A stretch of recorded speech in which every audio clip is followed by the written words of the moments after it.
সচিবালয়ে আগুনের কারণ উদ্ঘাটনে কাজ শুরু করেছে সরকার গঠিত উচ্চ পর্যায়ের তদন্ত দল। সকালে ঘটনাস্থল পরিদর্শন করে আনুষ্ঠানিকভাবে কাজ শুরু করে তারা।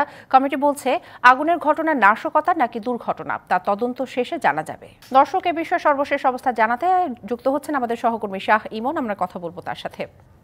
ইমন, ঘটনাস্থলের বর্তমান পরিস্থিতি কি দেখছেন? এটি দুর্ঘটনা নাকি নাশকতা, এ নিয়ে দায়িত্বশীল কারো কোনো মন্তব্য বা বক্তব্য পেয়েছেন কিনা?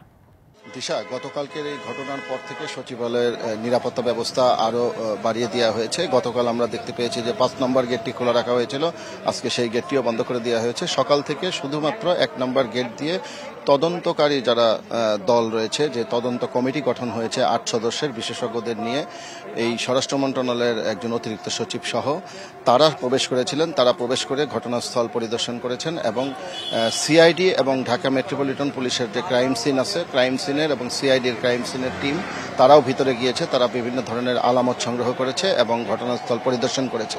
আর তদন্ত কমিটির কয়েক দফা বৈঠক হয়েছে সকাল থেকে, কিন্তু দুপুরে নামাজ এবং মধ্যাহ্ন বিরতির আগে ফায়ার সার্ভিসের ডিজি সহ যারা তদন্ত কমিটির সদস্য রয়েছে তারা বেরিয়ে গিয়েছে।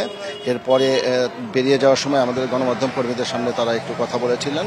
তারা যেটি জানিয়েছে যে এই মুহূর্তে তারা কোনো মন্তব্য করতে রাজি হয়নি। তারা যেটি বলেছে যে তদন্ত কাজ আনুষ্ঠানিকভাবে শুরু হয়েছে, সকল ধরনের আলামত এবং ঘটনার রহস্য উন্মোচনের জন্য সিসি ক্যামেরার ফুটেজ থেকে শুরু করে ফরেনসিক পরীক্ষা নিরীক্ষা থেকে শুরু করে তারা একটা প্রাথমিক সিদ্ধান্তে উপনীত হবেন এবং তারপরে ৩ দিনের মধ্যে তারা একটি সুপারিশমালা দিবে।